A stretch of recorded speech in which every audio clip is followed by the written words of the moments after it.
Assalamualaikum warahmatullahi wabarakatuh. Cikgu nak berkongsi bagaimana untuk mengira jangkaan keputusan STPM. Kenapa cikgu sebut jangkaan? Kerana kita hanya boleh membuat jangkaan daripada keputusan STPM berdasarkan grade yang diperolehi semasa semester 1, semester 2. Kerana grade itu, jika dua pelajar mempunyai grade A, sebenarnya grade A itu mempunyai peratus yang berbeza. Mungkin pelajar pertama mempunyai markah 88, manakala pelajar yang kedua mungkin peratusnya adalah 96, tetapi memiliki grade yang sama. Oleh kerana itu, kita hanya boleh membuat jangkaan, kerana nilai penilaian yang sebenar, yang tepat, hanya MPM sahaja yang mengetahui, kerana mereka mempunyai nilai yang lebih jitu. Jadi anggaplah ini sebagai jangkaan. Okay? So e-target 2.0 ini adalah inovasi hasil daripada penambahbaikan e-target yang pertama yang dibuat oleh saya pada tahun 2019. So self assessment ini adalah satu benda yang boleh membantu pelajar lah. Okey, apa itu e-target? So e-target ni yang diharapkan bagaimana para pelajar nak memiliki e-target. Pertama sekali, para pelajar perlulah mengguna aplikasi Google Chrome. So jangan pakai Explorer, Mozilla Firefox ataupun yang lain-lain selain daripada Google Chrome. So pastikan anda memiliki Google Chrome. So bila awak login Google Chrome, sila bila dah login, sila login, sign in Google Chrome anda. So bila dah sign in, login lah, awak kena login. So bila login, awak akan ada ikon seperti di atas ni lah. Awak ada Google application lah. So aplikasi yang cikgu akan guna pakai ialah Google Drive. So sila buka Google Drive. Okay. So ini adalah Google Drive anda. Pertama sekali, apa yang kamu perlu buat ialah kamu perlu create for new folder. Okay, new folder. So folder ni awak type jangkaan, ataupun kita buat e-target lah. Okay, e-target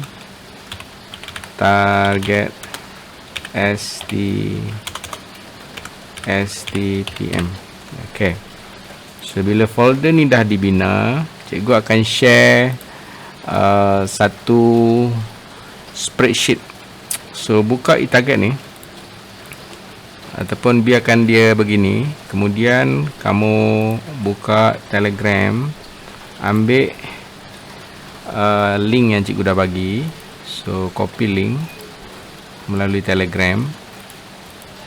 Kemudian awak paste dekat search di atas, buka yang baharu, search kat bawah, awak tak nampak. So awak paste dekat sini. So enter lah. So bila awak buka, awak enter. So dia ada perkataan view only. So view only ni maknanya dia milik saya, milik cikgu lagi lah. Dia bukan milik kamu, dia hanyalah copy. So kamu kena copy salinan ni. So view only maknanya cikgu hanya view je untuk kamu. So bila view only, awak pergi dekat file, awak make a copy. Bila you make a copy, maknanya dokumen ni kamu yang punyalah. So copy e-target, you letakkan location e-target kamu lah. So e-target kamu kat mana? Cikgu simpan kat mana ya? Lupa dah. Ni. Sekejap, cikgu kena cari ya. Dah lupa lah cikgu tak kat mana. Contoh. Okey, tak apa, cikgu letak kat depan lah. Okay, select make a copy. So bila awak dah make a copy, pastikan copy ni berada dalam folder kamu tadi. Okay, maknanya waktu awak simpan tadi, pastikan dia duduk dalam folder ni. Okay, so dia dah tak ada dah. Ni ada dua, nampak? Ini view only yang cikgu punya. Ini awak dah make a copy. So bila tak ada view only, ini adalah milik kamu lah. So bila dah jadi milik kamu, target view only ni awak pangkah aja, buang. Okey, tinggalkan bahagian ini. So ini dah milik kamu. So apa yang dah cikgu buat ni, sila pastikan yang berwarna biru sahaja yang kamu boleh edit. Yang warna hijau, kuning tak boleh, merah pun tak boleh. Okay, and then kita ada 3 sheet. Jangkaan STPM tak boleh edit, formula juga tak boleh edit. So hanya pada sheet analisa berwarna biru sahaja awak boleh edit. Okay, pertama sekali awak perlu letak wajaran mengikut mata pelajaran. Wajaran, bagaimana awak nak letak wajaran? Contohnya ini adalah pengajian am. Pengajian am, type mata pelajaran pengajian am, kod dia berapa? 9,900. Okey, kenapa kod ni perlu letak? Sebab dia ada kaitan dengan jangkaan STPM ni, sheet jangkaan STPM. Cuba bayang tengok ada 900 kan. Kalau awak tak tulis 900, apa jadi? Awak tak tulis, so di sini kod dia tak keluar. Dia tak keluar kod. Jadi awak perlu ikut step yang cikgu buat. Pengajian am, kodnya ialah 900. Kemudian mata pelajaran yang kedua yang kamu ambil mungkin bahasa Melayu. Bahasa Melayu, type bahasa Melayu, apa kod dia? Bahasa Melayu kodnya ialah 910. And then kod yang seterusnya mungkin apa ya? Ekonomi. Kenapa tak keluar?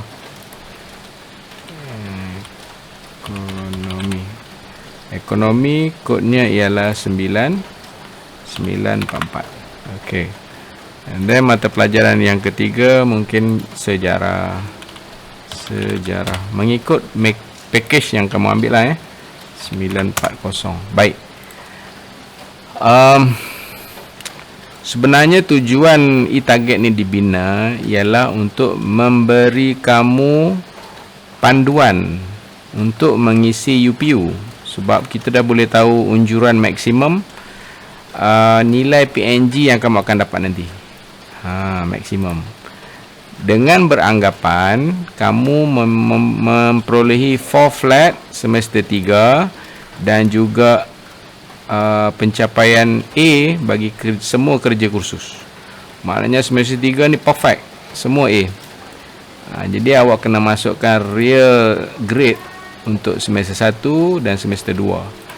Dan juga selain daripada memberi panduan unjuran maksimum PNGK, ia juga memberi panduan kepada para pelajar untuk melihat bahagian mana yang perlu pelajar mengulang bagi setiap mata pelajaran berdasarkan wajaran yang tertinggi. Baik. Okey. Tak apa, nanti kita tengok nanti. So kita tengok pengajian am, lihat pada grade dan juga wajaran. So sebelum masuk grade, masukkan wajaran bagi setiap mata pelajaran. Bagaimana nak cari wajaran? Cikgu tak nak bagi nilai kat sini. Cikgu nak awak carilah. Sebab tajuk kita adalah self assessment kan. Jadi awak kena Google cari nilai wajaran bagi setiap mata pelajaran. Kat sini cikgu dah bagi. Ini adalah contoh pengajian am. Wajarannya berapa? 29, 22, 29, 20. Okey. KK 20. Jadi ambil nilai wajaran ni 29, 22, 91, 29, 22, 29, 20. Baik. Sila pastikan bila kamu masukkan nilai wajaran, jumlahnya mestilah 100. Apa maksud dia? Ini adalah carry mark yang awak akan bawa. Bagi setiap mata pelajaran, jumlah wajaran mestilah 100. Maknanya peperiksaan semester 1, peratus yang akan dibawa ke final hanyalah 29%.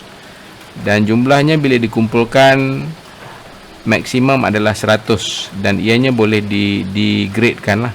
So kita tengok ini bagi pengajian kita tengok bahasa Melayu. Bahasa Melayu ini awak kena carilah.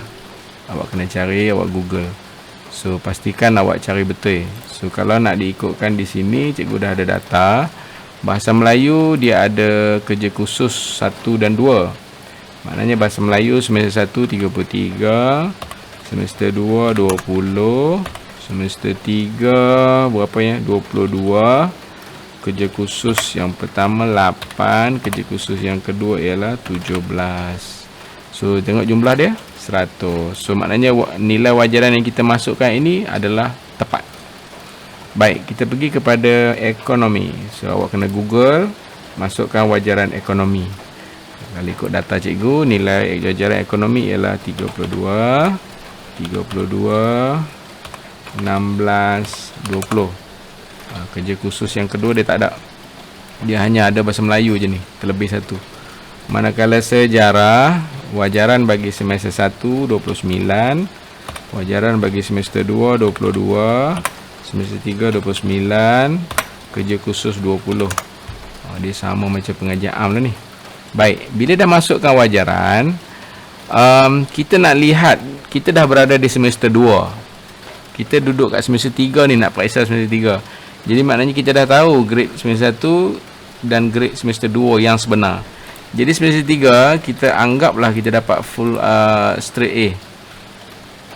Maknanya kita nak tahu berapa maksimum yang boleh kita dapat. Maknanya ini sini saja. Okey, A. Yang bawah tak ada lah sebab tak ada wajaran. Yang ini semester 3 A. Ini pun semester 3 A. Kerja khusus ada 1 pun A. Baik, bila dah masukkan grade sebenar semester 1 pengajian am. Awak dapat berapa? Awak dapat B+ mungkin. Semester 2 awak dapat berapa? Awak dapat mungkin A tolak.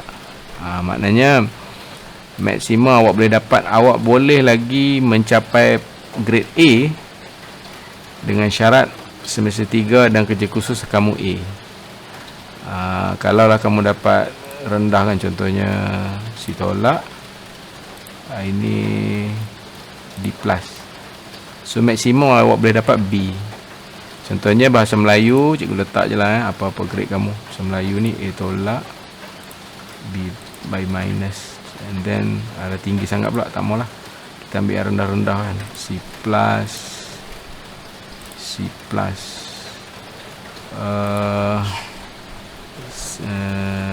contoh D, ini D+, ini apa ni, contohlah F, ini D+. Yang atas ni kita ubah lah, mana ni kita ubah D+. Baik, ini adalah kita nak tahu berapa PNG maksimum. Semester pertama dan kedua adalah actual data, manakala semester 3 dan kerja khusus straight A, perfect. Maknanya berapa PNG maksimum. So kita boleh tengok jangkaan STPM kamu. Maksimum kamu hanya boleh memperolehi 2.58. Tidak mungkin lebih dari itu. Sebab kena tanya baliklah, kamu dapat 4 flat tak semester 3. So kalau kamu dapat 4 flat, inilah maksimum yang kamu boleh dapat. Jadi ia membantu kamu untuk mengisi UPU lah, UPU. And then perkara kedua, target ni adalah untuk melihat bahagian-bahagian penting yang kamu nak mengulang. Bahagian mana yang nak mengulang? Lihat kepada wajaran yang tertinggi. Kalau kita tengok kat sini, awak nak ulang SEM 1 ke SEM 2 bagi sejarah ni. Kalau kita tengok wajaran SEM 2 lebih tinggi. Maknanya SEM 1 ini mempunyai carry mark yang tinggi. Maknanya kalau kita berniaga ni untung lebih lah ni. Maknanya semester 1 perlu mengulang dengan lebih baik. Okey, cikgu nak tunjuk kalaulah kamu dapat result yang begini. Okey, kalau result yang begini, keputusan yang begini, maknanya kamu akan dapat 2 lulus bahagian. 2 lulus bahagian begini. Lulus bahagian. Ayat lulus bahagian ini kalau pengajian am, ini tak boleh isi UPU. Maknanya awak kena berhati-hati dengan semester ulangan semester 1 dan semester 2. Sebab result kamu tidak boleh lebih daripada si tolak. Maksimum yang awak boleh capai. Okay. So ini e-target. Kamu boleh nilai jangkaan STPM kamu dan membuat strategi bagi memperolehi keputusan yang lebih baik. Okay, sekian. Bye. Ikut step yang cikgu dah ajar.